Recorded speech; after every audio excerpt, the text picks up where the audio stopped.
session, we're responsible for bailiff duties. When the court's not in session, we perform a variety of law enforcement duties, but we're primarily responsible for the civil process that comes out of the courts, everything from the justice of the peace to, to the district court level. And occasionally we get papers from the Attorney General's office dealing with child support issues, things like that. We serve citations, subpoenas, served different kinds, there's all kinds of different civil process that comes out of the court, protective orders, things like that. And occasionally we get these writs where we have to take possession of property. And real quick story, it was kind of, I guess it's the strangest one I had to deal with, is I had to take possession of a dog and return it to its lawful owner. So that was a little bit different than what we usually do. But I guess what I do most of, and it seems to have been kind of increasing the last couple of years, is evictions. And so we deal with that a lot. And most of the time those things are resolved peacefully.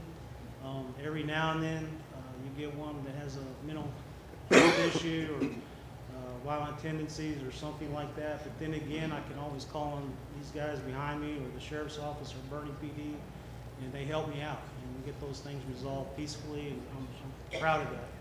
But anyways, I just wanted to say thank you all for coming out, and I appreciate your support, and I appreciate y'all taking an interest in your community. Thank you.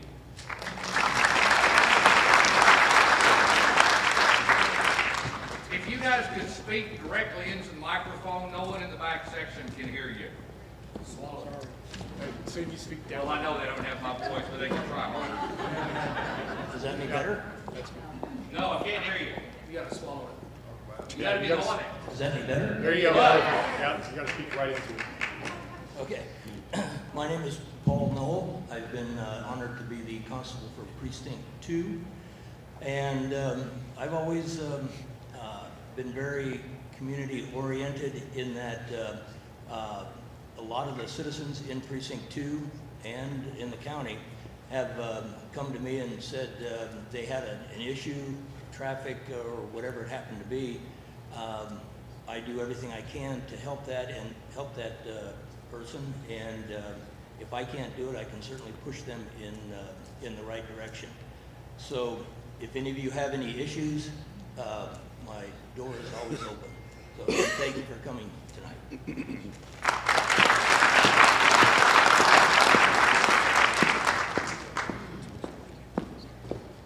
Good evening. I'm Constable James Serene. I was very fortunate in 2014 to have been able to be selected by the Republican Party to be put on the ballot to hopefully be elected to fulfill the unexpired term of Forest Meadows, the previous constable. And so that was my first, I guess, introduction into Kendall County, even though I had lived here since 2006. When I came into this particular position, I had come from San Antonio, Bexar County, where I served for 35 plus years in 2 different constables' offices. So it was a kind of an adjustment for me to go from offices where we had 35 or 40 officers to a one-man department. So you kind of learn how to do everything, where before we kind of specialized with a traffic division or a writs division. So it was kind of like, okay, I have to learn everything over again, but it's been a great experience for me. I'm very, very blessed in the aspect of serving in this county, these people that live here. I always tell everybody that Kendall County is the best county in the state of Texas to live in. Okay? You can't find a better place than this county. Wonderful people, wonderful, I call it infrastructure. You have great law enforcement. You've got great EMS, you've got great fire, you've got great county government. So it's been just fantastic for me, and I'm looking forward to giving the county and Precinct 3 another 4 years of my life. Thank you.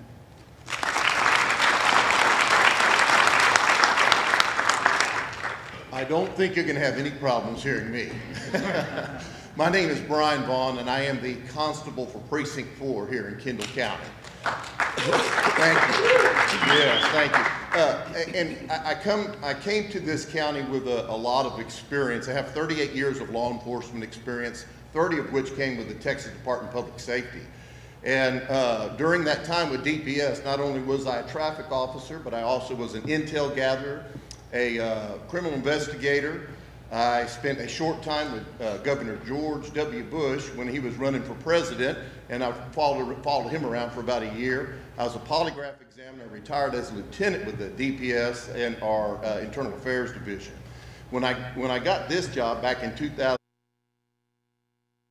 not only should I be a law enforcement officer, which is what I think I knew what I was doing, but I needed also to be deeply involved with the community. And so right away, I was already deeply involved with the community because I've been the worship leader at the Comfort Baptist Church for the last 24 years. And I'm still there, obviously, and I'm also on the council. I'm the chairman of the council there. But one of the new things that I started as a constable was I continued a Robbie's Bear program where Robbie, the constable before me, Robbie Pankratz, he would collect bears and hand them out to the kids. I continued that for Christmas time every year. And then I started a backpack program where I would collect backpacks, fill them full of school supplies, and hand them out to the kids.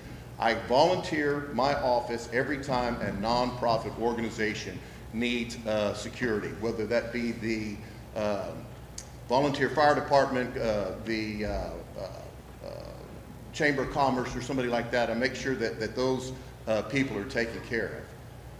I count it, as the other constables here, a privilege to be here in this county. And I'll finish by saying this: God bless you, God bless Texas, God bless the United States, and let's keep it red.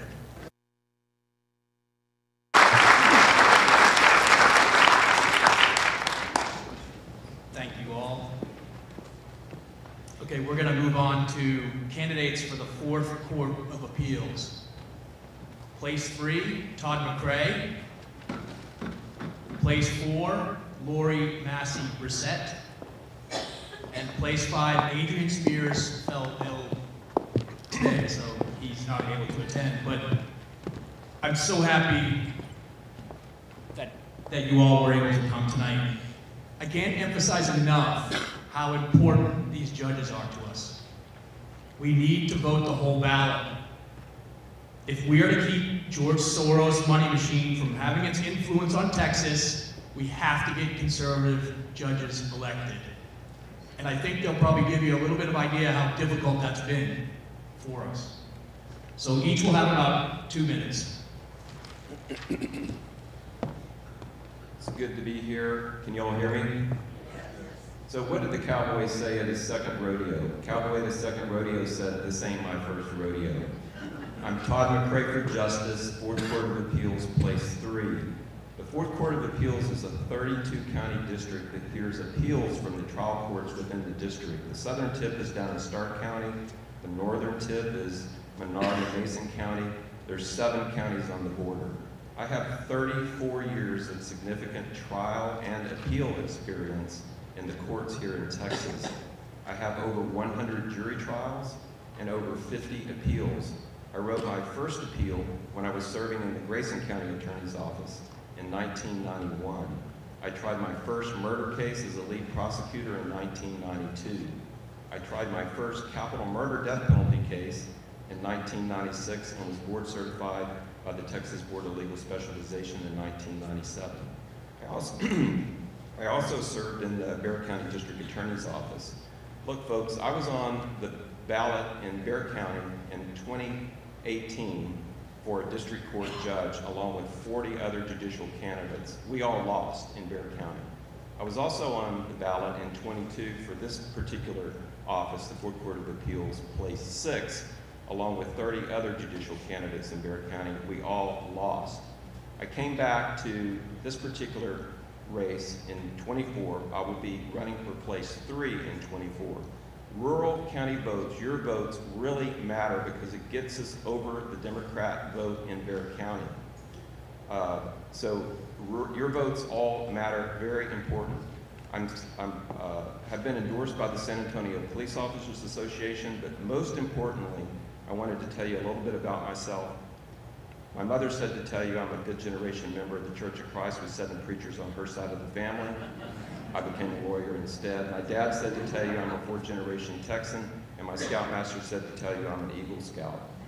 So if you want a constitutional conservative judge who understands that the Constitution is based on the original intent of the founders, please vote for me, Todd McCray for Justice, 4th Court of Appeals, Place 3. God bless you all.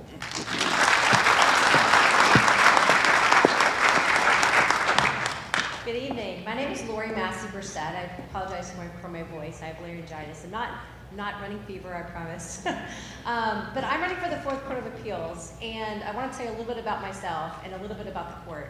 So I've been a licensed attorney for 30 years.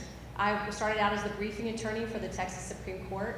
I've been for over 10 years as a litigator and a board-certified appellate specialist before I was appointed by Governor Rick Perry to serve as a district judge in Bexar County. I was elected by the people of Bexar County twice, ended up having to voluntarily step off the bench after my first husband died and left me as the primary breadwinner for my kids, and public service just didn't meet the needs of my family anymore. Thankfully, they're adults, they're off the payroll, I'm a grandma. It's a great time for me to get back to the court. But why now? It's because we need a stronger conservative voice in the Court of Appeals. Right now, that court has 32 counties, civil, criminal, and family law jurisdiction, and it includes all along the Texas-Mexico border, which is increasingly important, I think you'd agree. Right now, we have 1 Republican and 6 Democrats on that court. What that means is what I see as a mediator, an arbitrator, and a private judge, I see cases settling for 10 times the amount they would have been valued at 10 years ago. That's judgment inflation. And that is because even defense attorneys and the companies that find themselves there know that they are in a liberal courthouse when they're in Bexar County. As a result, business prices go up, that means consumer prices go up, or businesses don't want to do business in Texas. That's a problem.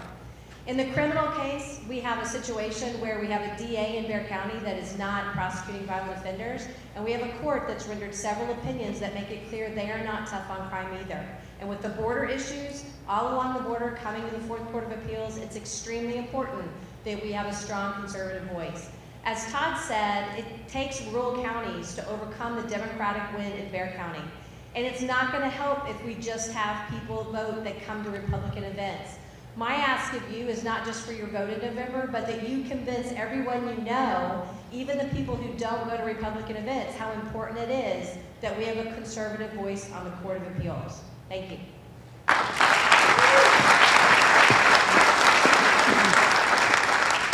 Thank you very much. I just want to make sure that everybody understands that they're not running against each other. Place 3 is Todd McCray. Place 4 is Lori Massey. You probably all understood that, but I just want to make sure because I was confused about that when I first got involved. Thank you. Okay, now we're going to move on. I'd like to introduce our moderator. His name is Ernie Piles.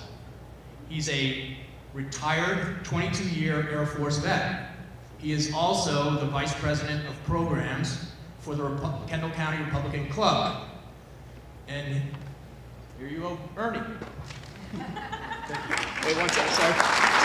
Sorry, I forgot one thing, sorry about that. And the next group for the forum is candidate for County Commissioner Precinct 1, Jennifer McCall and Christina Berger.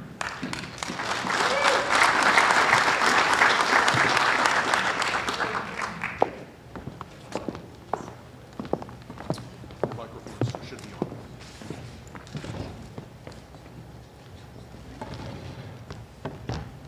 Ladies and gentlemen, good evening. Thanks for being part of this event. First of all, just to kind of do a little stage setting, we're all volunteers here. We're not paid staff in the Kendall County GOP. Also, we receive no funding from the state or the national party.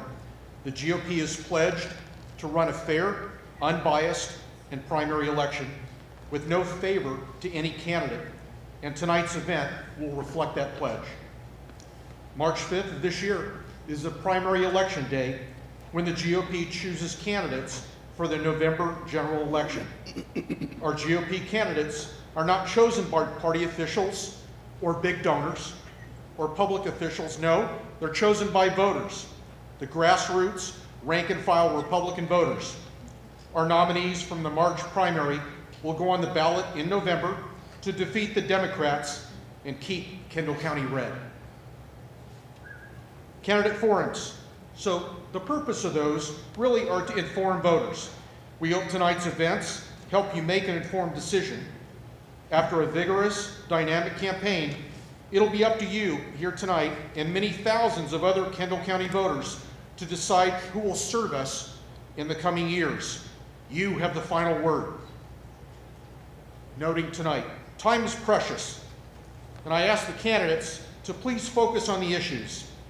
Candidates should concentrate on making the case why they should be elected. This is what our voters want to hear. No personal attacks or commentary, no mudslinging, and that doesn't play well in Kendall County. Let's all do our part here in the audience to keep a level of decorum during this event with no distractions to the program. It's not a campaign rally, and we want to allow everyone the opportunity to hear the candidates speak and answer my questions. All candidates deserve a fair hearing. About the forum tonight, we will allow each of the candidates opening statements. They will have 2 minutes to conclude those, and with those opening statements, we would like to hear their qualifications and experience for the office they would like to pursue. The Q&A part of this, I will be asking a list of questions. No one has seen the final questions list in advance, including the candidates. The format, a question will be posed to candidate A, and they'll have 2 minutes to respond. And then candidate B will have 2 minutes to respond. In the event that candidate B mentions candidate A's policy, name, anything like that, I will offer candidate A, the opportunity for a 1-minute rebuttal. Then the next time we'll switch. For the second question, then candidate B will have an opportunity to answer that question first, and we'll follow that same format. Okay? We'll go through as many questions as time will allow. And then once all the questions are complete, we'll provide an opportunity for some closing statements. Once again, each candidate will have an opportunity for 2 minutes for their closing remarks. Okay, so for our first candidate forum here, this is going to be for County Commissioner Precinct 1, and our 2 candidates are sitting here before you. I will refer to them as Ms. McCall and Ms. Bergman. So with that being said, we're going to go ahead and start with opening remarks, and we're going to offer Ms. McCall 2 minutes to provide opening remarks. Ms. McCall? Good evening. I appreciate all of you for coming to learn more about the candidates and be involved in the process so that when you make your vote, it's an informed decision. My name is Jennifer McCall. I'm running for Kendall County Commissioner for Precinct 1. I am a Christian. I'm a wife. I'm a mother. I'm a grandmother. We have 4 beautiful grandchildren, 3 of whom live here in Kendall County. And actually, my husband and I we've been here 30 years, over 30 years. And my husband actually graduated from high school here at Burton High School, when there was no high school. I have had a professional background of banking, real estate management, helped my husband with his business, and most recently have been in healthcare management position. I love Kendall County, and I have so enjoyed being door to door, talking to the constituents to learn more about what their needs are and what concerns them. And I want to represent you at the county level, and I want to take the experience I have, the background of problem solving and managing different types of businesses and different types of applications, and be able to address the issues of our citizens here in Kendall County. And I think that not only do the citizens have problems or concerns, but I think a lot of them have solutions.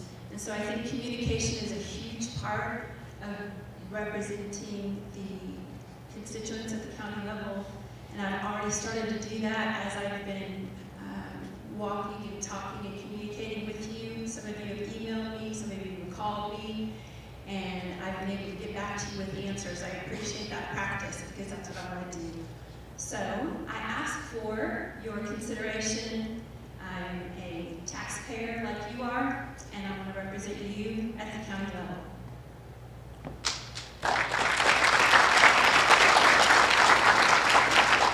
Ms. Bergman, if you could open your remarks, please. Thank you.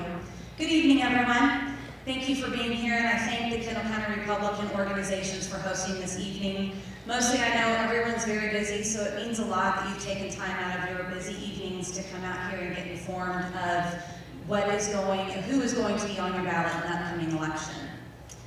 As your county commissioner, I have repeatedly voted to lower taxes. I have supported our law enforcement. I have supported our EMS and our first responders.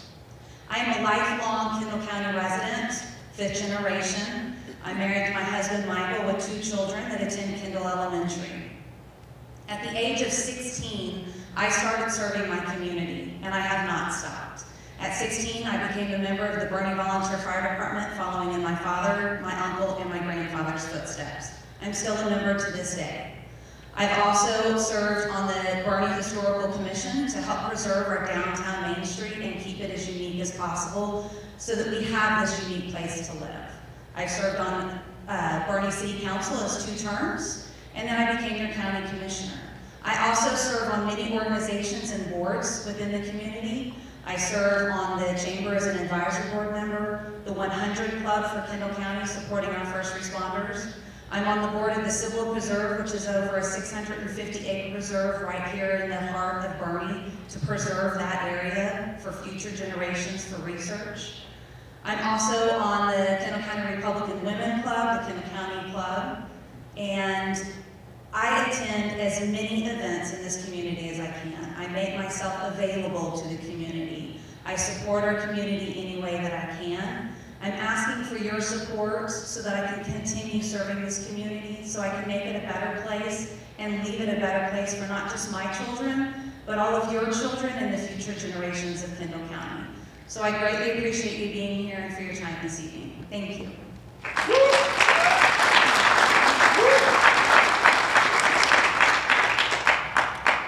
Okay, we'll go ahead and press on with the questions.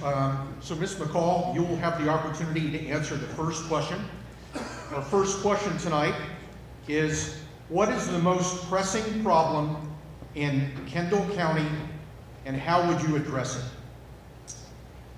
I appreciate that question, and I think that more importantly than what my opinion is, it's the opinion of the people I've spoken with, and you, the constituents, as I've spoken to you, have talked to me about mobility, development, and our natural resources, and I think they're interrelated. So I know I'm going to address mobility, and we have had, in the last 20 years, we've had 2 plans that TxDOT has presented to Kendall County that have both been rejected. And from those rejections, we've had 2 plans that citizens have been part of to help come up with solutions to the traffic issues. I have both of them with me. They're filled with numerous ideas. The most recent was the County at a Crossroads. Before that, there were 2 reports full of ideas again by citizens to address mobility here in the county. With 1 road in 20 years, we need a plan, and we have them here. And so to address those, I think we need citizen involvement. Again, I think that's key in everything that happens through the commissioner and commissioner's court to address the solutions that we need to attack first and identify where those areas are that we need to address. But again, I think all of those areas are interrelated, and I chose to address the mobility issue first. But again, I think the most important thing is what is important to you, the voter, and that's what I want to take to Commissioner's Court and represent you with. Ms. Bergman, 2 minutes over to you. So one of the biggest concerns in Kendall County today is water. I know mobility is an issue and it's been discussed for many years, but the number one concern that we have that I hear the most of that is brought up in Commissioner's Court repeatedly is water. We are booming at the seams. Everyone has found us and everyone's coming here, and there's so many straws in the ground, and with the recent drought, water has become the number one topic of concern, especially here in the Hill Country. So, as Commissioner Chapman stated earlier on Commissioner's Court, we've made good strides to try and make that better. We've increased the acreage from 6 to 10 acres for a well. We put in other rules and regulations and requirements for development.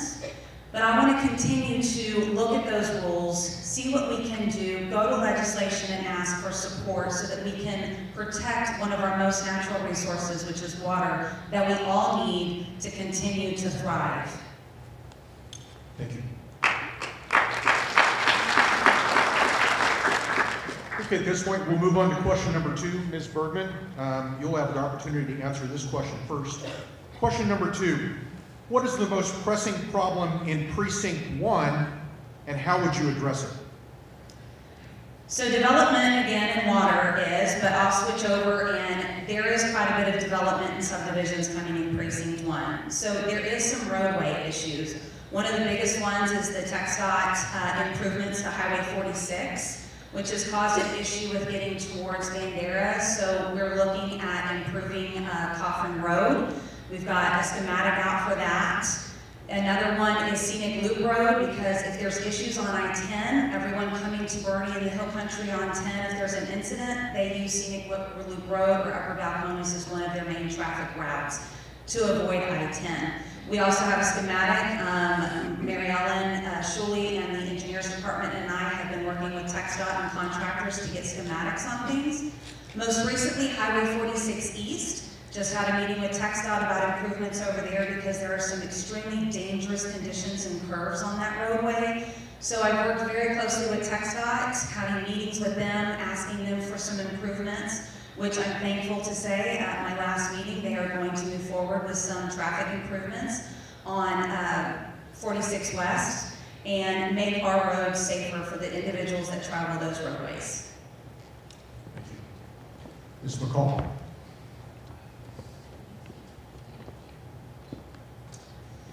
Again, I think a lot of these topics are interrelated, but in Precinct 1, what I've been hearing is growth. There's a lot of development and a lot of people coming in, and I would like to propose that the Commissioner's Court could have a plan that they offer to people who are building, and that would be from private citizen developing their land to other types of development.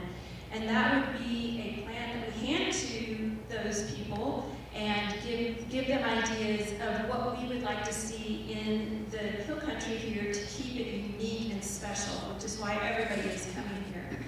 And so that would give, we would give them ideas such as water catchment, we would have xeriscaping, we would also have the lot sizes that would be bigger. Again, all types of ideas, and I think one of the biggest parts of that is communication. So we don't just hand a book, we talk through it. We talk about, we let the citizens again have a part at the table when there's a development coming in, whether it's again a home being built or a larger area, but that's one of the concerns I hear from Precinct 1 residents is just the amount of growth. And we're not going to stop it, but how we deal with it is important. And so I think we need to bring people to the table. Again, communication is the key. And we'd like to just let people know what we would like to see to keep this area unique and beautiful.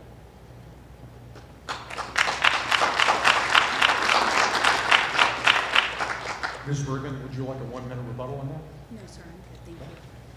We'll move on to question number 3. This question will go back to Ms. McCall first.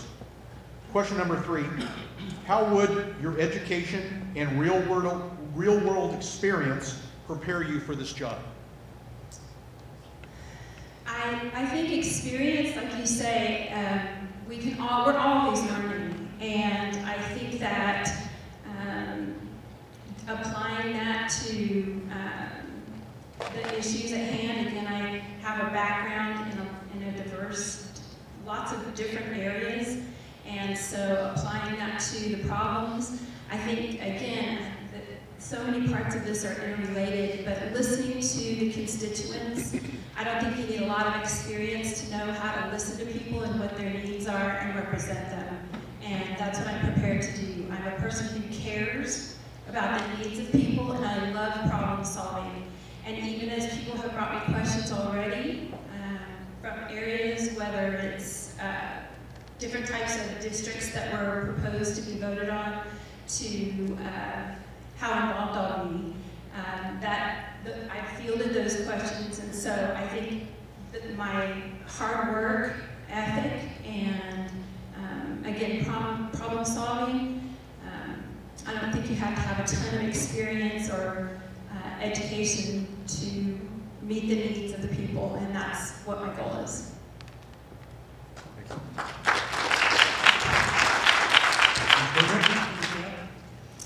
Although education is not required to be a county commissioner, I will say that my business degree from, Southwest Texas, and my management skills working at my family hardware store for almost my entire life has helped me with the managing skills of our Kendall County workings, working closely with our departments, working with the department heads to improve those departments and the service that we at Kendall County offer to you, the citizens, trying to make sure that Kendall County runs smoothly, that we have all that we need to make sure that you, the citizens, are taken care of.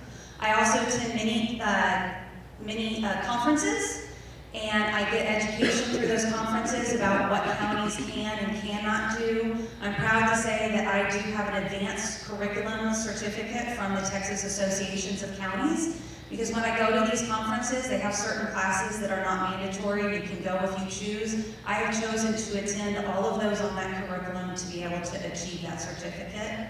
I also hold quite a few emergency management certificates that come in handy, for example, the upcoming eclipse and knowing how to prepare for any disaster that we have. I work closely with our emergency management operations, Jeff Fink, and we get plans in place. We have things that we know we need to do and have in place in the event of any type of emergency within our community. So I have that background as well. And you put all that together, and I think it really just helps overall to be able to make Kendall County serve you, our citizens, in a much better way.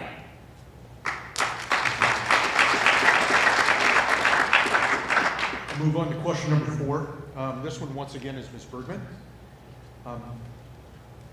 In addition to what you have already mentioned, how else have you served your community? Well, I know I mentioned quite a bit earlier. One of the biggest things that I feel is serving the community. It's not sitting on boards. It's not helping do those things. It's being part of this community, being out and about in the community, attending the community events. Not only is that supporting our community and seeing what is needed in those organizations, but also being out and about to assist the citizens as they need things and just networking at certain events. As I mentioned, my previous things on city council, but one of the big things too is the Cibolo Preserve, which is approximately 650 acres in almost downtown Bernie, right near the fairgrounds, that I've sat on the board from. Mr. Bill Lindy created that. That is for research, and it's a precious piece of land that I'm proud to be a board member on, because I believe that we need to do preservation in our area, and we need to keep things in a certain way for future, because with all the development that we have coming around us, we're losing that natural land. So I'm very proud to sit on that board. The 100 Club of Kendall County, who supports our first responders, I've been a member of that as well, with my background with the fire department, but also I am a huge supporter of our law enforcement, and those organizations as well serve you, the citizens. So I've been very active and involved in that. I am part of the Bernie Rotary Club, so I've also been a board member there. I currently am a board member for the new Rotary Club. We go out and do service projects in the community. community. One of the biggest things that I've helped with, and I actually headed up this past year, is Arbor Day. And we go out with organizations, partnerships, and collaborations with organizations in the city of Boerne to go plant trees around our community. And I believe this year we planted about 7 trees. And so I'm out there with those organizations too to try to make this place a better place for all of you.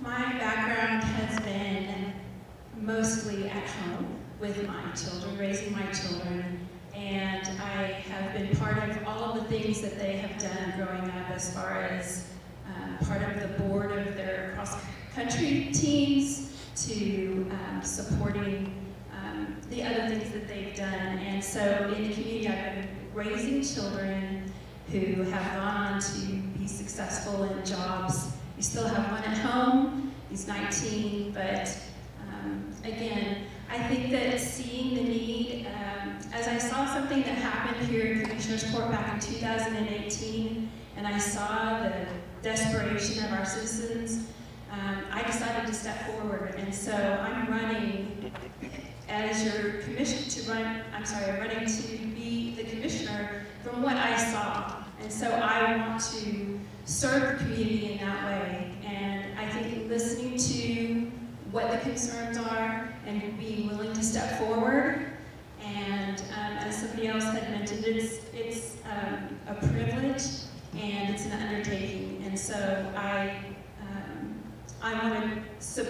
want to serve the community in that way. And so again, I thank you for being here, and that's all. Thank you.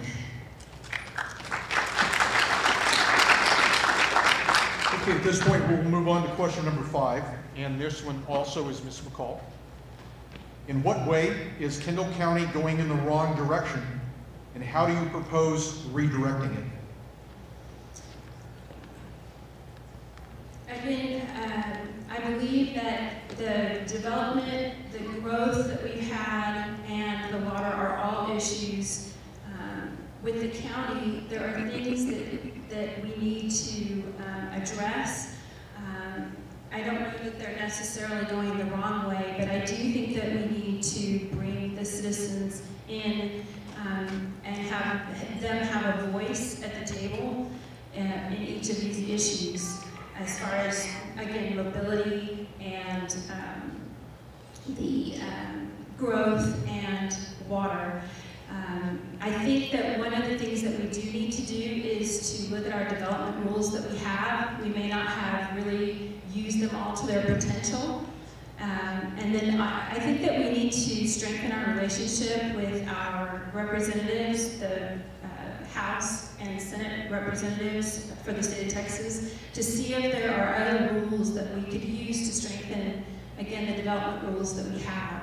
So I wouldn't point at one thing, but again, I think that there are a lot of things that we could address in a stronger way, and so, thank you. Thank you. Ms. Berger. Thank you. So I wouldn't say that there's anything we're going necessarily in the wrong way, but I think there's some things that we can improve on, and one of them is the growth. And we will continue to grow. We're not going to stop the growth. It's going to happen. It's how we let that happen and how we manage that growth that's going to matter.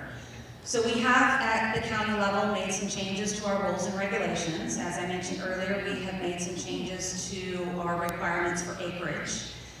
But we can fine-tune some of the things, and as legislation changes, we need to revisit our rules and regs. We need to fine-tune, and we do need to collaborate with all the other organizations and our state legislation to ask for assistance to help us to help curb some of this growth and help us as local residents to preserve what we have and continue to keep our town unique.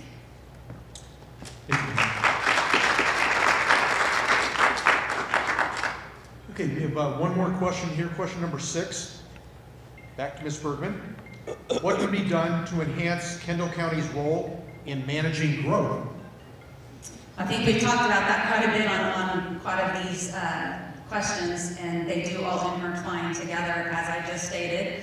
It's trying to find ways to manage it. It's trying to sit down with developers. I've on many occasions sat down with developers. For those that don't know, if they're getting out of county water or public water supply, there's very little that we as Commissioners Court can do and require of them within their means and bounds. It would be nice if we had a little more control to say what they can and can't do, but that's a difficult thing. So trying to work with those developers as they come up, I can't require them, no commissioner can require them to do certain things, but it's a matter of sitting down at the table and talking with them and asking them, would you consider this? For example, there's some developments that have come in and I've just said, well, would you set aside property for a fire station? Because in this area we need one. And they're like, well, we hadn't thought of that. So in some of the subdivisions that I've dealt with, there's property set aside for a future fire station. In one, there is a new school going in, and talking with them and working with the independent school district, they were needing a school in the area. So we sit down and talk to them, and they're willing to work with the Bernie Independent School District to set aside property to build a school. So although our hands are tied in a sense in something, just a matter of sitting down and visiting with the individuals and the developers and explaining to them where they are, who they are affecting, and what they could do to still develop, but make it a better place for all of us, and all work together, because essentially once they leave, all those people that live there are still our citizens, and we're gonna have to serve them as well. And it's better to work together and collaborate as much as we can for the better of our citizens.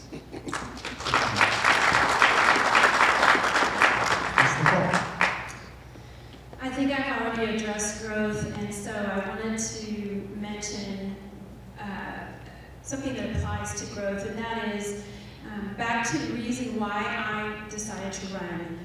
Back in 2018, I saw Commissioners Court making a decision that would have affected hundreds of people's homes and land.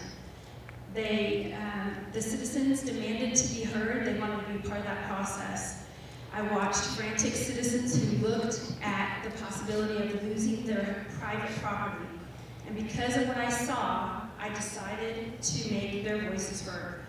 I want to be transparent about decisions, and that particular plan would have been an explosion of growth, development, and harm to our natural resources. That's why, again, I think it applies to growth. And I want to be transparent about decisions that are made in Kendall County's court, include citizens in the process, so they have a say about growth, development, and our natural resources. And again, I want to make the citizens a part of the Commissioners Court, and I want to be your voice there. Again, I want to address growth with you. I want to be communicating with you. And again, these plans, the citizens need to be a part of. I think that the meeting that was had over the battery issue is a perfect example. We want the citizens to be a part of it so that we can, so that the Commissioners Court can represent the wishes of the people.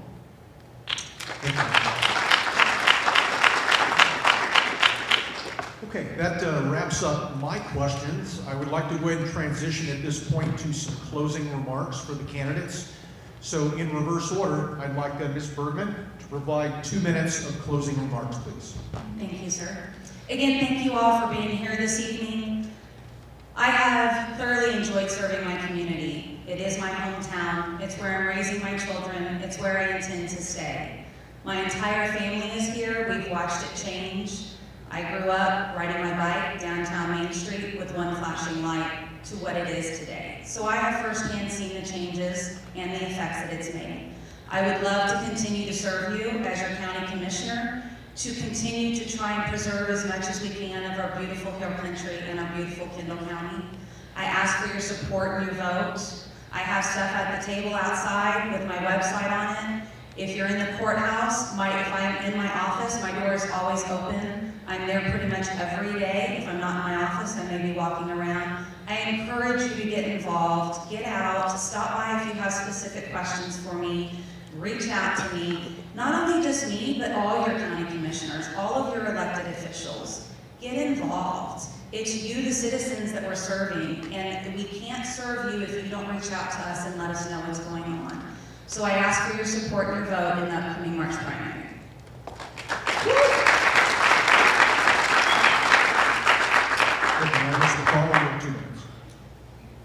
First, I want to thank you all again for coming out to learn more about the people who are running, who you will be voting for. I appreciate all of the Republican clubs for putting on this forum and for everyone that's involved. We've talked about a lot of things tonight. We've covered a lot of issues, but I am passionate about Kendall County. Running for office and meeting people, hearing your stories, finding out where you came from, meeting some of your families at your door. There are people who will tell you things on their doorstep that they wouldn't tell you in a forum. I am more than ever very passionate about serving you because I want to leave this place better than when I found it.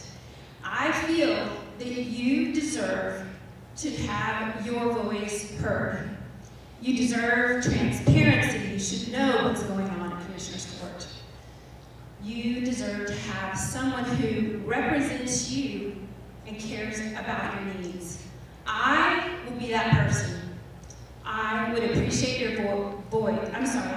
I would appreciate your vote so that I can get to work. The election starts early voting starts a week from tonight, and I also have a table out in the foyer. I'll be glad to answer any questions, but again, I would appreciate your vote. Thank you.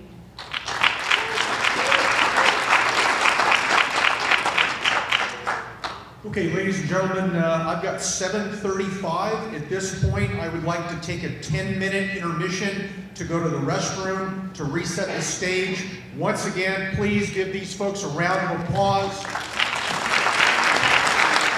If you will, come back at 7:45 and we'll get started with the next forum. Thank you.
I give to this community,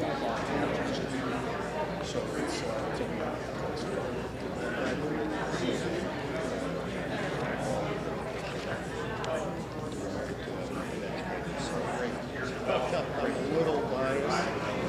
show any bias on our show. Hey, you got the 22, bro. You got the 22. What do you mean? Just the 22 years, not 22 years old. Product of that, I think been very successful. As a product of public education, in the other sectors, but it's worked very well. I stay in the house until they carry me off in Portland, Oregon, or wherever. I get it. Yeah, every year. So I actually retired out of Randall. So for the last 14 years, I drove 37 miles back and forth just so my kids could be in this district. And live here already. Yeah. So it was wonderful. I've been fully retired now since December 18th. They think Randolph. Yes. Yeah, it's headquarters for higher education training. So I did a lot of education and training work. I flew satellites and launched ICBMs. I did a lot of work with NORAD. I spent time in Cheyenne Mountain, Palm Springs. I did very good. I helped to stand up.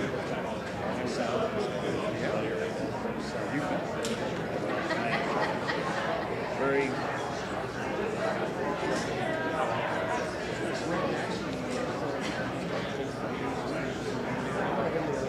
And he spent some time with him. He's a great guy. Also an Aggie. It is. Some amazing things. Glad you went to science.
Yeah, well, I made her go.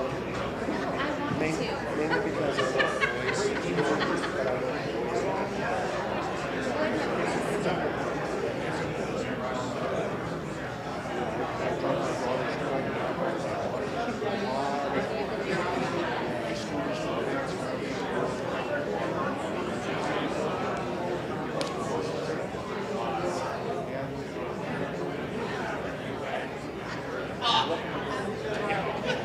for a while,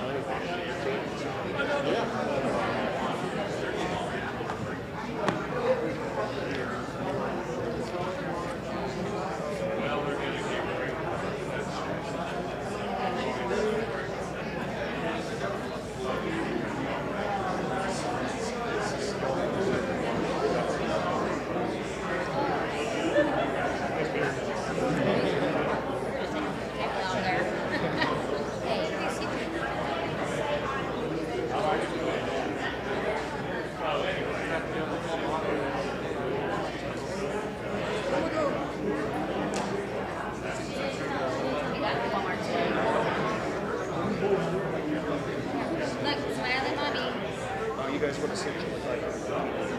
Take it over. Wait. Yes.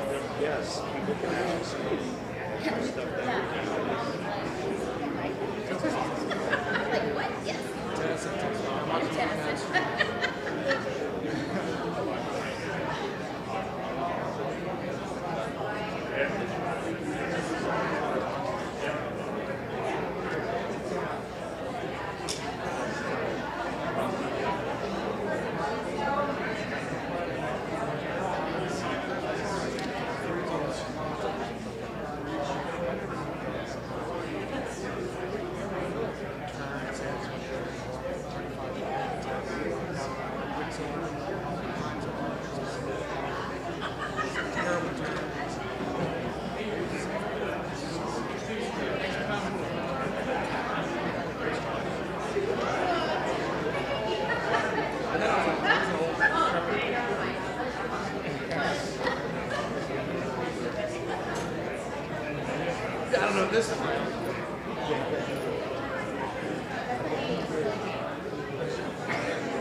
Maybe Michael. Would you happen to know what this thing might do? Trying to pull this up on the big screen.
Hey, Michael.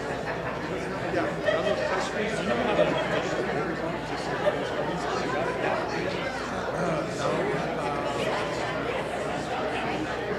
Do you have access to some? Yeah. Have fun. Do you know if we've posted the interview with Josh Clare? I don't think we have. She was asking about it. Yeah, I haven't seen it come across YouTube or Facebook.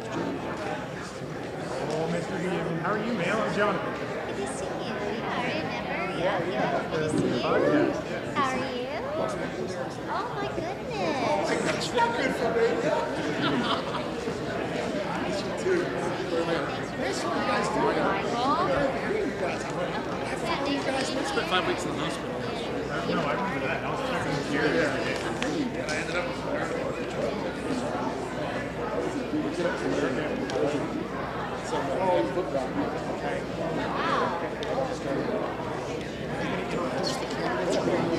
supposed to come back. Yeah.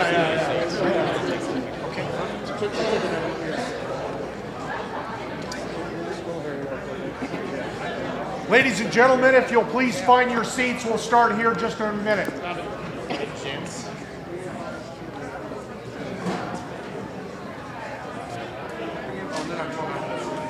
Oh, yeah.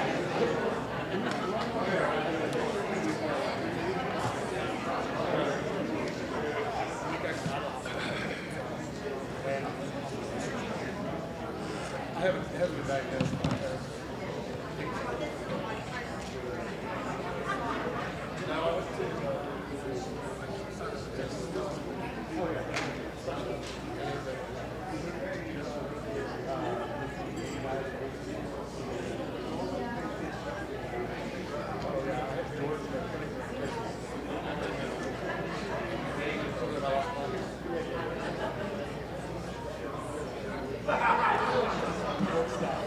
Go.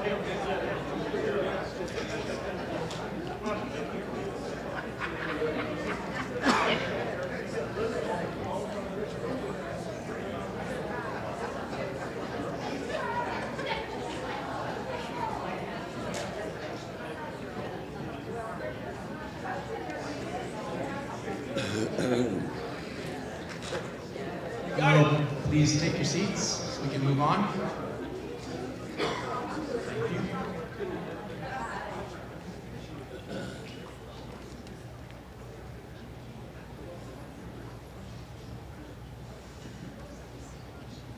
Okay, last on the agenda for tonight is State Representative for District 19, Kyle Biederman and Ellen Troxclair. Before you come up, I just want to say I'm very proud to have both of you here. I think, I may be incorrect, that we're the first county forum, whatever you want to call it, to have you both in the same room. No? We're close though, right? Anyways, it's good for us. I'm proud anyways. Thank you very much for coming, Ellen and Kyle. Thank you.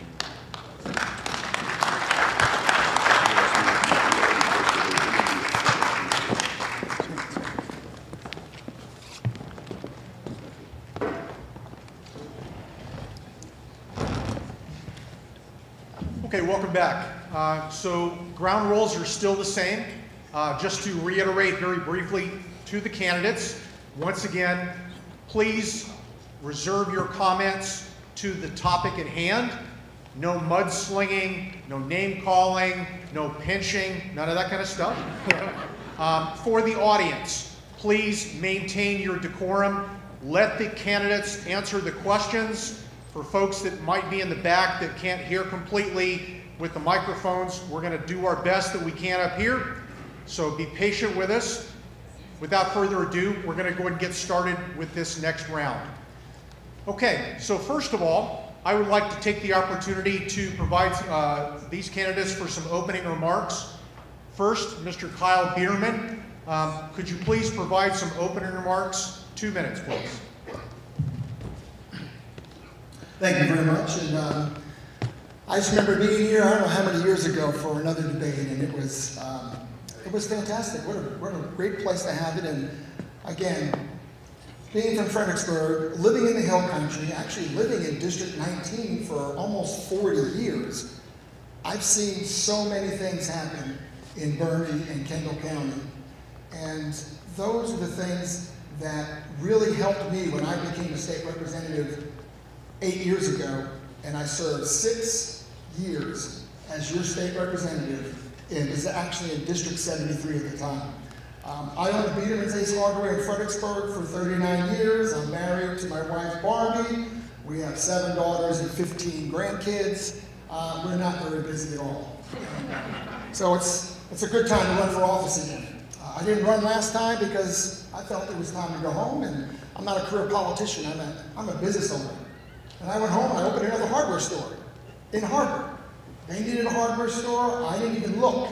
God opened the door, I bought a feed store and a hardware store, and I was doing great. And really happy to be home, enjoying Fredericksburg. But again, I know what the concerns are for this district. And those concerns are so important to me that I wanted to make sure that we had the representation in Austin that could put Kendall County, Gillespie County, Blanco, Burnett County first, and the people first. Not the people in Austin, not the establishment, not the lobby in Austin, but you first.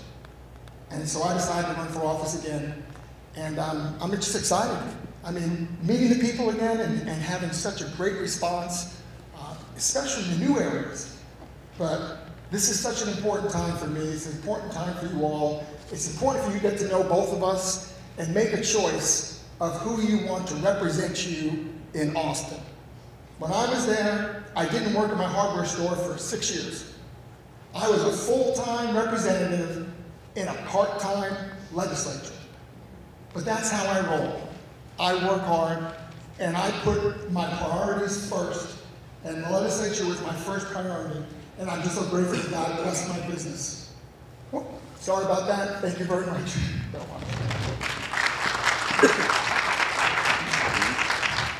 Thank you. Mrs. Trucks-Claire. Hi, I'm Ellen Troxclair, and it is such an honor to be your state representative.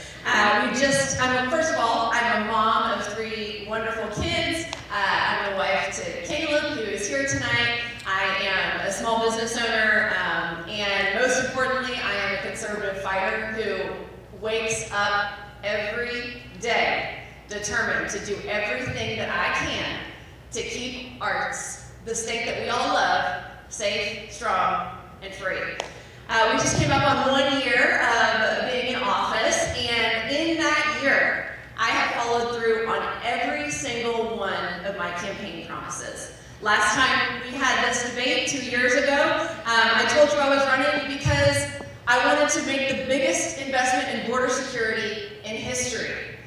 And this last session, we put $6.6 billion to boots on the ground, to buoys, to the border wall, and to busing illegal immigrants into Chicago and New York so that the Democrats up there could see what this border crisis is really doing to our country. I told you I wanted to protect kids, and as I stand here today, we have banned gender modification surgery on kids under 18, as well as inappropriate performances like drag shows. I told you that I wanted to save women's sports, and as I stand here today, we have banned biological men from competing against women in women's sports, making it a fair playing field. We passed the largest property tax cut in United States history, $18 billion. I hope you guys saw the results of that on your tax bill this time. We banned COVID vaccine mandates once and for all. We made election fraud a felony, and those are just a few of the highlights. So if I can do that in 1 year, imagine what I can do if I can earn your re-election and go back to the Capitol fighting for you. Thank you so much.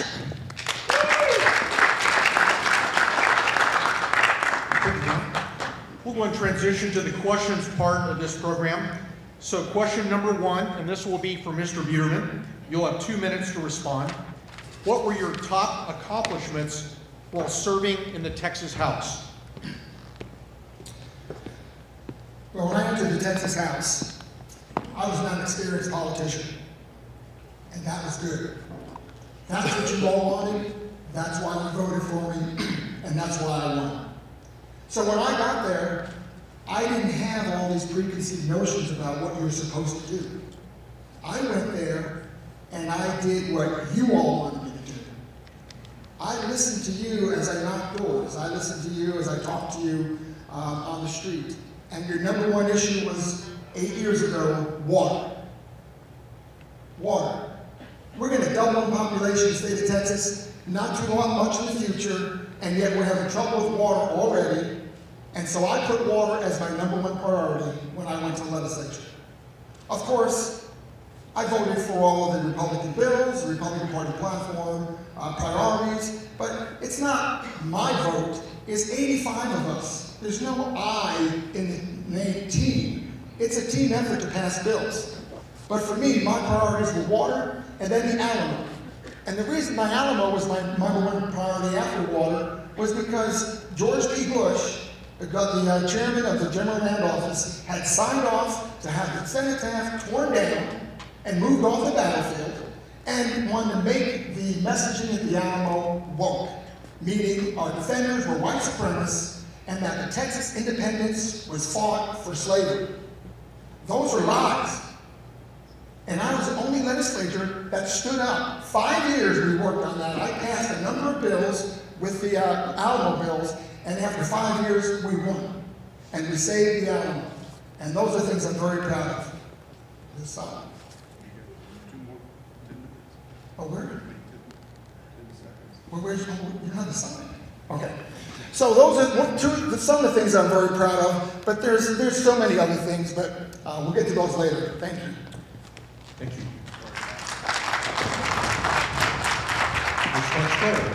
Yes, absolutely. So, you know, I just ran down the list of things that I followed through on for you, and so I could talk about absolutely, I am going to put the pedal to the metal on doing everything we can to save this next generation from the woke agenda that is happening in our world, and protect our kids.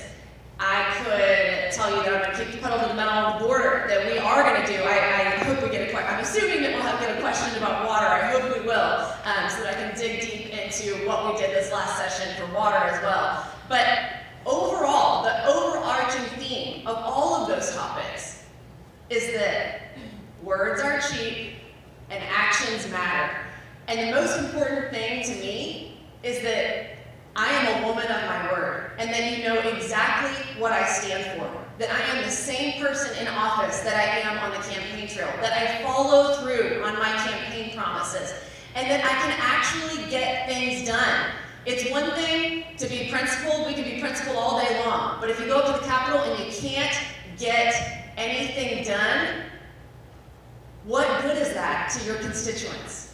And so for me, when I woke up and was mad about my property taxes when I lived in that crazy leftist city of Austin, and I ran for city council, and I won, and I was the only conservative on that council, and I fought tooth and nail. I ran because I wanted to pass the first homestead exemption in Travis County.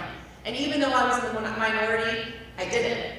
And when I told you that I wanted to do all the things that I just talked about, I went up there and I did it. And so isn't that just what we want, what we need more of in this world? I am so tired of politicians who talk a big game and then you elect them and they get up there and nothing really changes. Sometimes it just feels like we're rearranging deck chairs on the Titanic. That's not what I'm about. If we are going to be in this, we better be in this 110%. And thank you so much. Appreciate it. Mr. Biederman, would you like a 1-minute rebuttal? Okay, thank you. We will then move on to question number 2. And question number 2 will go to Ms. Truxclair first. What is your opinion of Governor Abbott's approach to the border crisis? What will you change or add?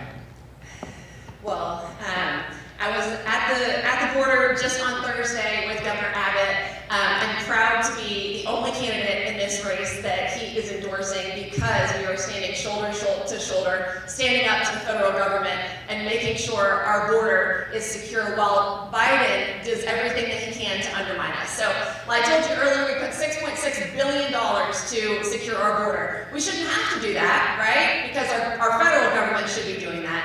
But in their absence, Texans are standing up to the plate. So let me tell you, I'm a member of the Homeland Security Committee, which means that I get to support all of our border activities, appropriate that money, and make sure that the boots on the ground have all the tools and the resources that they need. So we have this area of Eagle Pass that used to be overrun by illegal immigrants.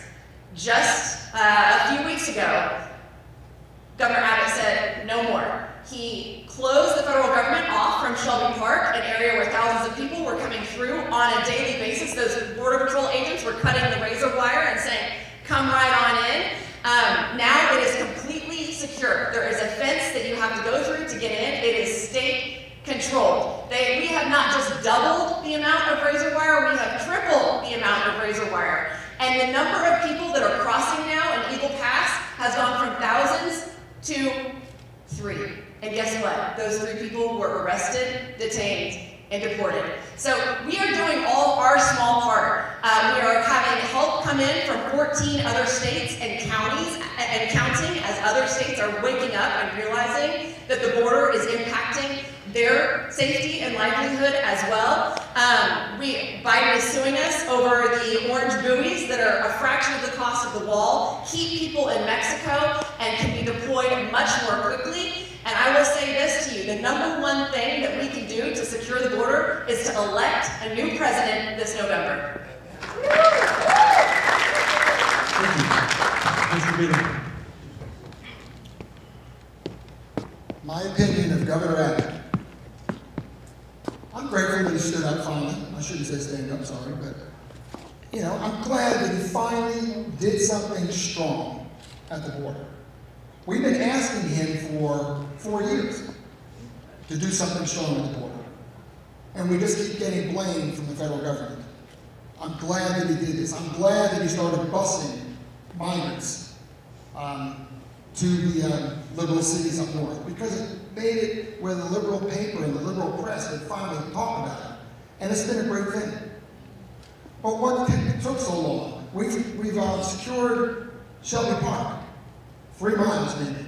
We've got 1,000 miles on the border.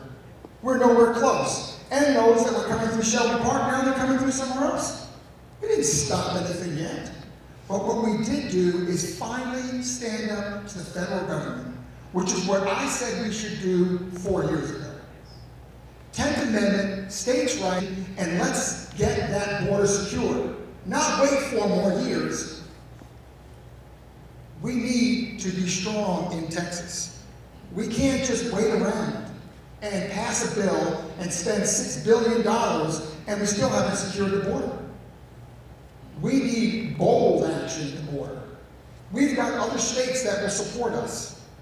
We have got to be bold. We can't just do little things at the border. And it's not going to happen until we truly take it seriously. So if we've got Shelby Park and whatever else we've done on the border, 5 zones out of 130, that's cost us $10 billion so far. The other 125 zones are not secure. We don't have the money for that. We have got to have a different plan. And that plan needs to be claim the invasion, shut down the border, and let's get this done. And we need to have courage and leadership to do that. And I think we can do it. Your help, and I know you all are going to support that. Thank you.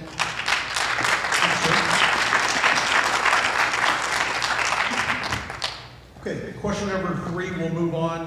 Back to Mr. Biederman. You're up first on this one. Are funding of school choice and funding public education mutually exclusive? Please explain your position. Well, I'm glad we got this question because I get it all the time. This is what happens. Somebody will call me up, and again, my cell phone number is on every piece of literature. So they call me directly. I answer my phone because I'm a customer service person. That's what I do for a living. And I'll answer my phone, and they'll just say, are you for school vouchers? Yes or no? And I say, well, hold on, let's talk about it. Let's talk about it for a minute. Because they are not mutually exclusive. We have to do both. We need to give parents a choice in the education of their children, especially low income or in a failing school. But we also need to reform and fix the public education system. We can't bankrupt it with full vouchers, but that would be a last resort. So I always respond, when I was a freshman, I put out legislation, and Bernie ISD, you guys know, I worked with you guys for 6 years. We put together bills, and I brought them to the legislature, and I put them forth, and I got some committee hearings. But again, they don't want to change up there. The committees don't want to change. Public ed doesn't want to change. I put a bill out to make unfunded mandates optional. That would be great. Keep more money locally. I put bills out to give every teacher in the state of Texas a survey that would not would be anonymous, and then the legislature could know what teachers think, those that are on the front lines. And again, with no retribution. I couldn't get that passed either. Then I put a bill out for Robin Hood.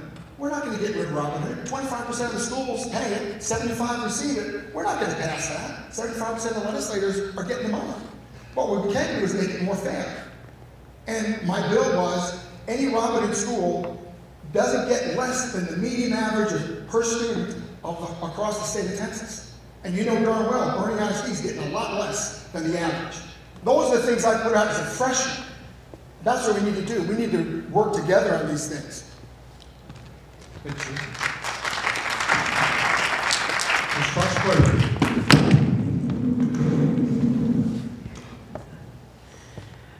Doesn't everybody in this room believe that every single child deserves access to an excellent education?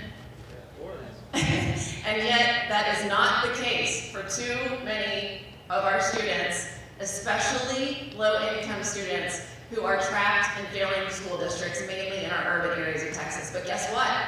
Your tax dollars are still paying for it, right? Because we collect property taxes, and a lot of times that money is taken, redistributed through Robin Hood to other school districts. So we have, they are absolutely not mutually exclusive. First of all, I'm a product of public education. I am so grateful for the amazing teachers and mentors that I had growing up, because honestly, my parents could afford to live in a district that provided me that excellent public education. Those of us here in Bernie, Same thing. We have an amazing, you guys are so lucky that you have a school district like you have at Bernie ISD, who really puts kids first, who doesn't tolerate any of that woke nonsense. But for too long, there has been a this camp and a that camp, and a choose a team. And I feel like one of the responsibilities that I have is to try to bridge that gap and bridge that divide. I am very proud to have given first retired teachers a much needed cost of living increase this last session. Hallelujah. I know that they were grateful to get that because they've done the hardest service of all of us. I also voted for a $4,000 pay raise for current teachers, as well as a massive increase in public education funding, along with a small program that would allow specifically low-income children and failing school and disabled children to have access to an education savings account where parents have the ability to seek the best education for our child. 30 other states have passed some sort of school choice program with excellent results. And I hope that this next session we can do that here in Texas as well.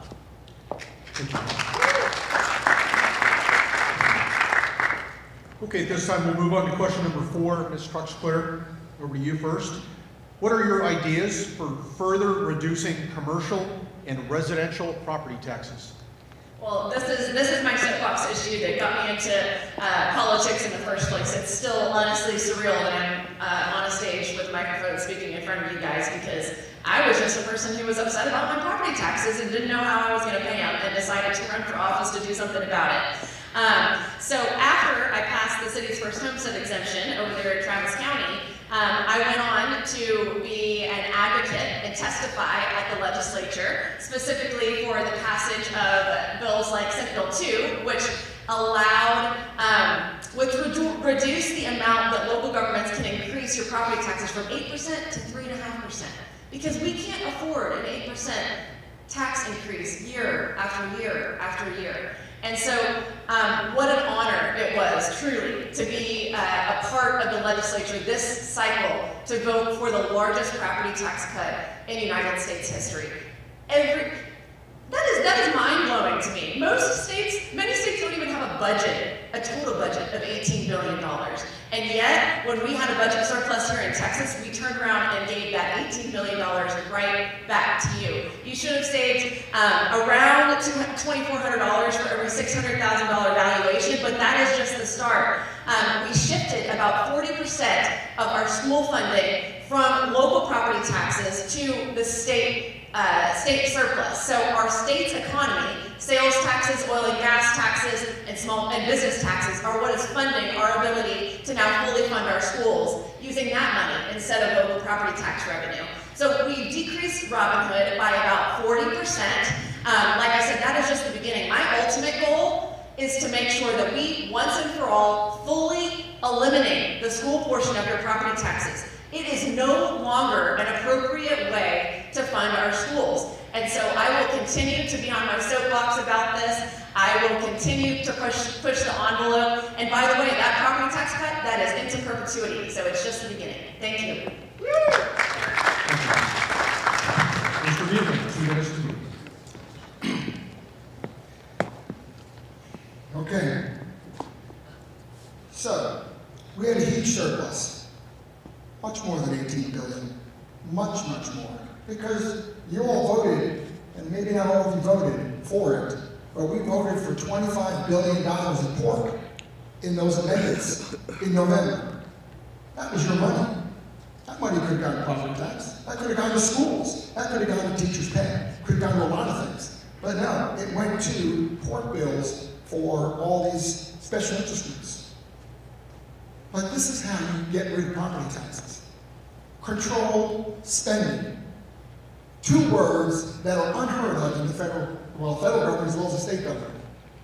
If we would control our spending and make it mandatory that our surpluses above population growth and inflation growth, if the surpluses go to pay down property taxes, we could pay down property taxes, especially the M&Os for your public schools funding. We can get rid of that 8 to 10 years, and we have the formulas for that, and we've been fighting for that for the last 4 years. My last last 2 sessions, that was our bill. But we couldn't get it moving because they want to spend money. They want to spend money. We need to make surpluses mandatory to go to property taxes, so the state will become a budget item for the state to pay for education instead of making homeowners and business and property owners to pay for education. It is just not right. But that's how you fix it. That's how you change it. But it takes courage. It takes leadership. It takes a business type person who understands expenses, who understands what it costs. Those are the things that I did when I was in the legislature. That's the things I'll do again. I'm not afraid to go against leadership. I'm not afraid to go against the governor. I'm not afraid to go against the lieutenant governor. Certainly not afraid to go against the speaker. I'm going to get the speaker every single day. But we have to stand up for the people. We've got to stand up for your money. Actually, we're overtaxing you if we have all these surpluses. That's how you get rid of property taxes.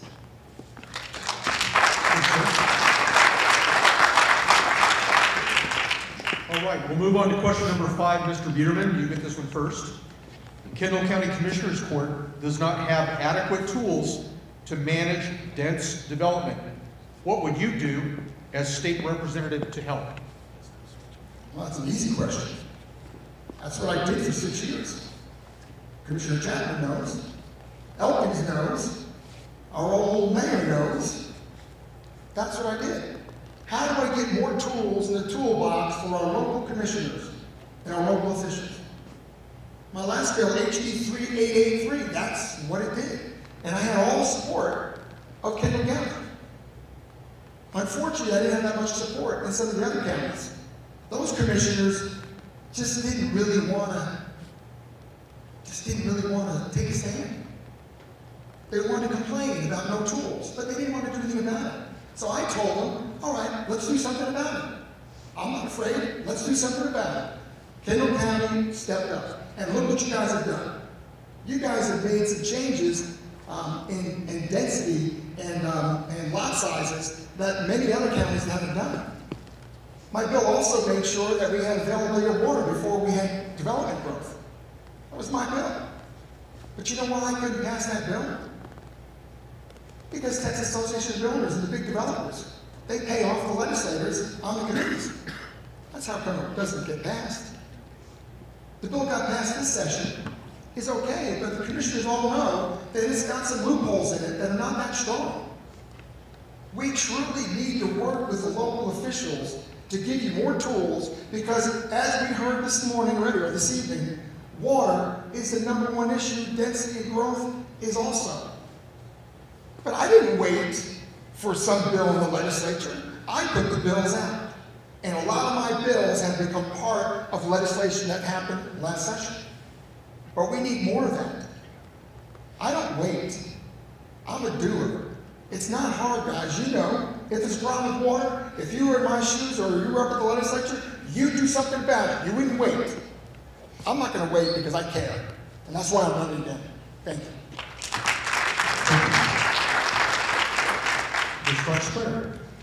Okay, so I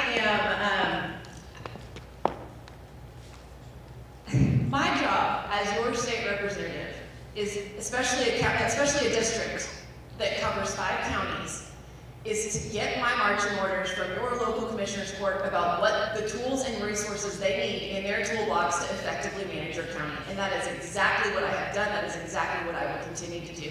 So let's talk about some successes, some things that actually did pass.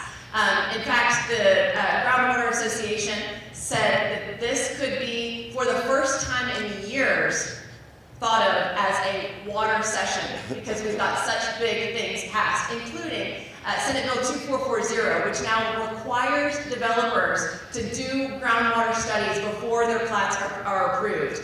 That is one tool in the toolbox. I fully support the county's decision to increase the minimum lot size to 10 acres for a new well in order to adequately manage the water, adequately manage new growth. Commissioner Chapman, thank you so much for your work in making sure that there is community input in a plan to go forward. I cannot wait to continue working and making sure that gets passed for Kendall County. I was also a main co-author on bills that would provide incentives for people to do rainwater collection and zero-scaping, because this is not an issue that we can just have, one-offs. So let me just remind you, my kids are ninth generation Texan. We only have one Texas. We only have one hill country. If we do not protect the natural beauty and the resources that we have here, it will be gone forever. I do not care if I'm in elected office or not. This is a passion of mine because I care about the Texas that I leave to my children. I am going to do absolutely everything in my power to make sure that we have the ability to effectively manage growth, not just in Kendall County, but all across the Texas Hill Country. Thank you. Okay, we'll move on to question number 6, Ms. Trosclair. Question is, what is your position on the impeachment of Attorney General Ken Paxton? So, thank you for the question. This was truly the most difficult vote that I have taken, and I took 2,200 votes this session. I prayed about it.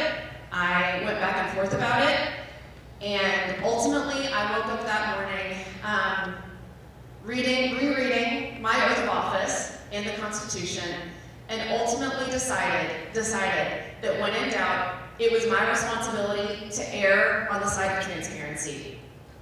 My vote was a vote to forward the articles to the Senate to take up, if they so chose. And I want to be very clear that the Senate took the exact same vote. 6 weeks later, with the same information that I had, they took a series of votes at the beginning of the trial and made a decision of whether or not they wanted to move forward or completely throw out everything. They made the decision as well that transparency was best, and they voted to move forward. I am so grateful for the work that the Attorney General has done. We have a big battle to fight as Texans. We are always the tip of the spear fighting against the overreach of the federal government. And I have never once wavered in my support for every single lawsuit that office has brought, whether under this Attorney General or Attorney Generals previous to him. And if you want to judge me based on that one vote, that is okay. I understand. But ultimately, the person whose judgment I care most about is God. And that is what I was compelled to do. And so I urge you to look at my record, to look at all of the things that I have followed through on.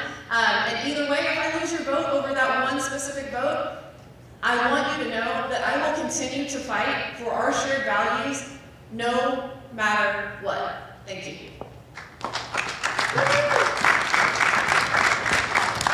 Mr. Beeler, 2 minutes, please. Okay. We have an Attorney General that had accusations for 6 or 8 years. You all, Republicans, voted for him 6 months earlier. Why would the Texas House decide that they need to impeach someone who just got elected? Talk about election interference. And then you come and say, oh, he's done a great job, but we got to impeach him. That doesn't make sense either. And then to say that, oh, our job was not to find, proof or evidence or witnesses or due process or even have somebody under oath. You never see that. In the Texas House of Representatives to vote within 48 hours for something with no evidence, no due process, no witnesses. That was a sham. And it cost you all over $5 million. And everybody was worried about, $3.5 million that he was getting sued for by the whistleblowers, who again, they never were under oath. It was hearsay. It was all proven in the Senate. It cost you $5 million for that sham impeachment. Plus, you want to know about unity in the Republican Party? Everyone's worried about unity in the Republican Party. How do you have unity when Republicans impeach another Republican who just got elected? with all the Democrats. That was a loyalty vote to the speaker and to the establishment. And just look where the money came in afterwards. Look who paid for that impeachment. And look at the money on these campaign finance reports for these legislators that voted to impeach. That was a shame. And it tore our party apart. We need to get our party back together. And at the Republican convention, we need to really show unity after a convention and never do an impeachment like this ever again.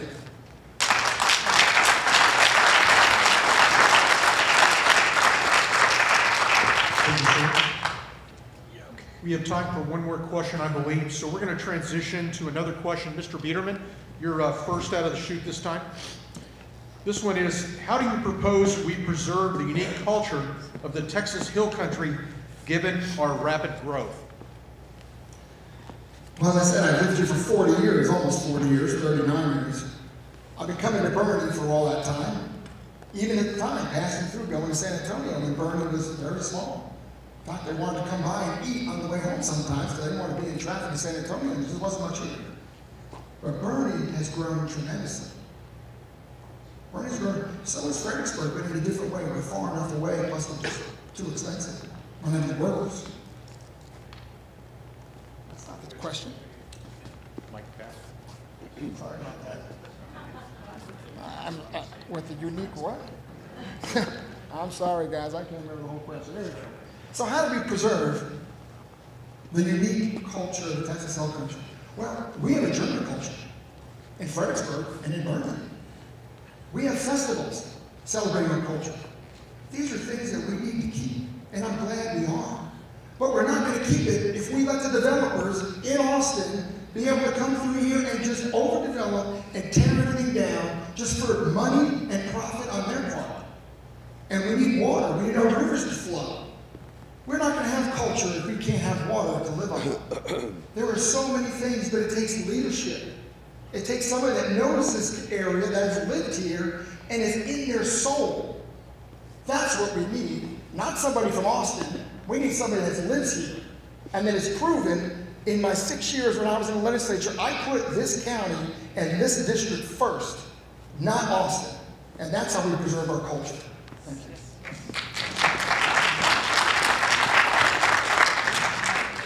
Ms. Trucks-Claire, 2 minutes, please. So there's 2 different parts of this question, right? You need culture and growth. To me, culture, first of all, is making sure that we are passing the values of conservative Texas down to our children. The spirit of grit and grace, the respect for hard work, honesty, integrity, Christian morals and values. Those things, I think, are, if we do that, the rest will follow. But on the specific question of growth, I filed a bill this session to protect the area around Camp Bullis, as I committed to previously. Towards the end of the legislative session, there was concerns from commissioners and from the community that there were some problems with that bill. And ultimately, together, we decided that we would regroup, come up with something that we had a better chance of passing, and go full force this next legislative session. I am honored to be endorsed by Kendall County leaders, like former County Commissioner Richard Elkins, who has worked tirelessly on this issue. And by the way, has worked with both of us on this specific issue. I am so grateful to Commissioner Chapman for putting together the water plan that he has put together. I am so grateful to Judge Lux, former County Judge Lux, who has also endorsed me because he knows that I have what it takes to actually follow through on what we're talking about here on this stage. Ultimately, we need to do a better job of making sure that individual landowners understand what they are giving up when they are selling to developers in unincorporated areas of this county. There is a very difficult needle to thread here between private property rights and the ability of that seller to make the highest dollar and the buyers who are willing to give it. And we need to do a better job to step up as a community and support those sellers in making sure that they're willing to sell to people who are going to preserve the land for future generations. Thank you. So that concludes the questions. I'd like to open it up now for some closing remarks. We'll go in reverse order. Ms. Huxclair, would you provide 2 minutes of closing remarks? Sure. You know, I signed up for a part-time legislature, and it was interesting to have a part-time legislature and then 4 other special sessions last session. But you know what? I'm still up to the job. I love going to work every day on behalf of y'all. This is a basically unpaid position, right? And so I'm doing it because I care about the future of our country and the future of our state. And I just want to say the proof is really in the pudding. You see the nasty stuff that has gone on in this campaign, the ridiculous lies that have been spread. I just want to encourage you to focus on the facts and focus on results. I am the only person in this race, despite what you may have heard or seen, only person that is endorsed by Governor Greg Abbott. The only person who is endorsed by the NRA because I stand up, and the Texas State Rifle Association, because I stand up for our Second Amendment rights and our constitutional rights. I'm the only person endorsed by Texas Values Action because I am a fighter for faith, family, and freedom. The only person endorsed by Texas Alliance for Life and Life Pack, for Texans for Medical Freedom, Americans for Prosperity, the Farm Bureau Ag Fund, Texas Homeschool Coalition, First Responders, and more, including our Congressman Chip Roy, former Commissioner Richard Elkins, Rich Sena on our Bernie School Board, former Judge Lux, and Tony Andishiels, who has been such a leader for Republican priorities for years. And so this is what it takes to be a leader and to be actually effective and follow through on your campaign promises. Building coalitions, being honest and transparent about what you're fighting for, what you're running on, and what you're going to deliver. Ultimately, this is an honor of a lifetime. If you have me back, I will be here as long as God wants me and as long as y'all want me. And when my work is done, I will be so thrilled to go back to my family and my business and continue the work that I'm so passionate about that we've started together. Thank you.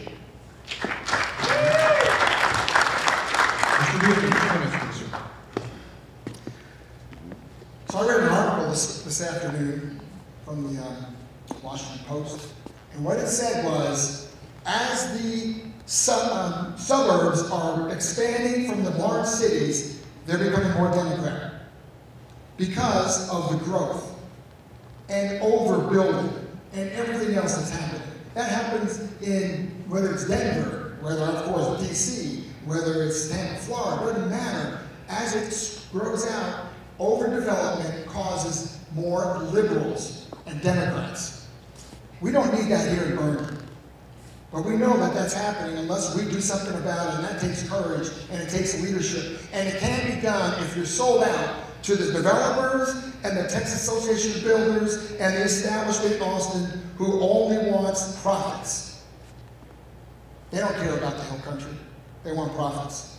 I know I was there 6 years. They killed all my legislation because of profits. We need leadership up there, and we need to stand strong for you all. The Texas House is broken.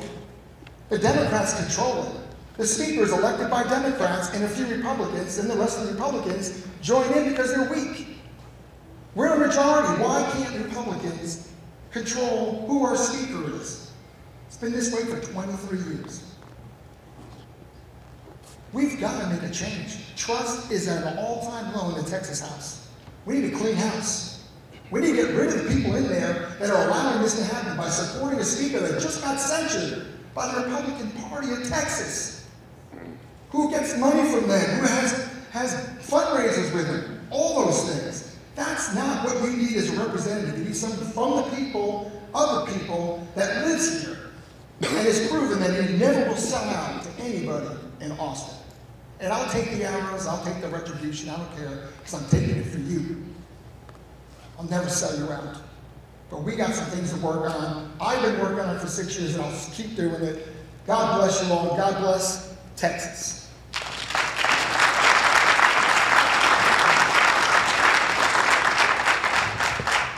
sir. That concludes our questions and closing remarks. Once again, let's give these candidates a round of applause.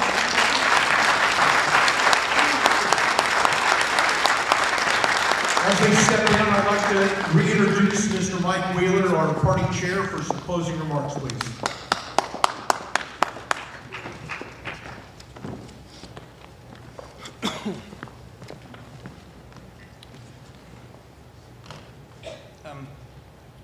Just be patient with me just for 5 more minutes, please. I became county chair early last fall after my dear friend and county chair Buck Rogers suddenly passed away. I just wanted to take this quick moment to recognize Buck. Thank you. I'm also running for an office, county chair. You can find me in that last thing on the ballot. I'd appreciate your vote as well, if you can find me. I'm looking for, just a couple announcements what I'm looking for. I'm looking for you all to get involved. I'm looking for precinct chairs at 10:30 and 10:50. That's down by the Valero and, what's that road down there? Cascade Caverns Road. So please, if you live down there or you want to know where it is, if you know anybody, please send them our way. We also have our precinct and county convention coming up on March 23rd. That's where you can become a delegate. It's very important. You can go to our state convention, which is right down the street in San Antonio. And again, please vote the whole ballot. There are some propositions, I think there are 13 of them down at the end. Those are for opinions. You're not passing anything, but it's going to be your opinion on there. Please finish that up all the way to the end. And finally, I just really want to thank Ernie. He did a fabulous job. Thank you, Ernie.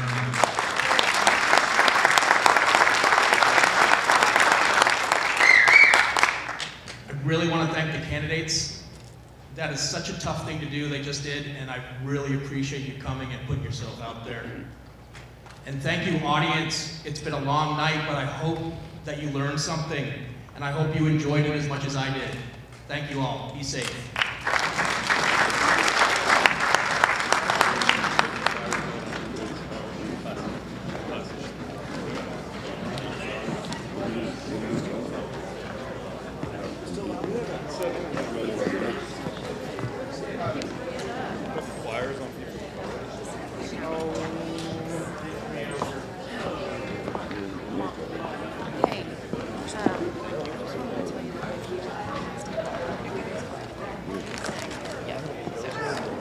Kids. Thank you.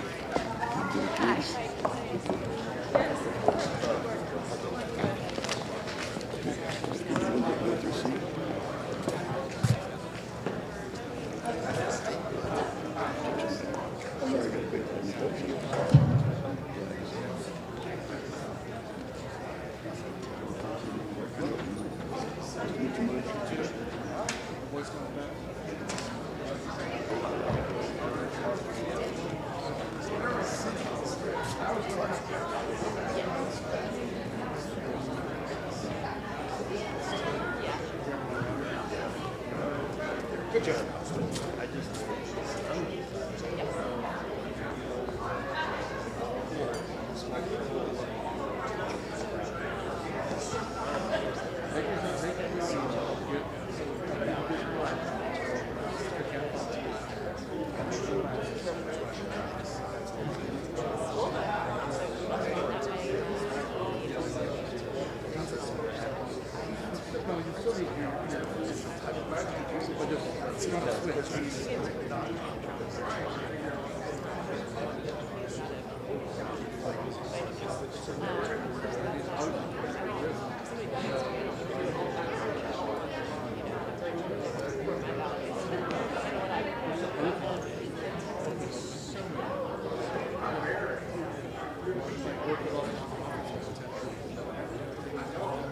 Yeah, we could. I mean,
If you work for us, you know, like not for, I don't know, my husband is not a big official, so like I said, I'll be here as long as it has like no calls, right? So I kind of feel like I'm making a change. So I hope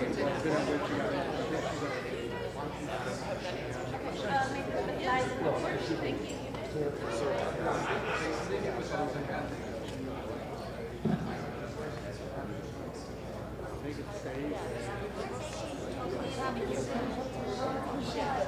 I think in the 70s.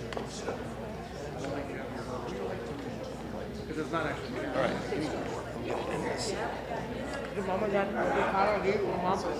All right, I want to see what happens when we do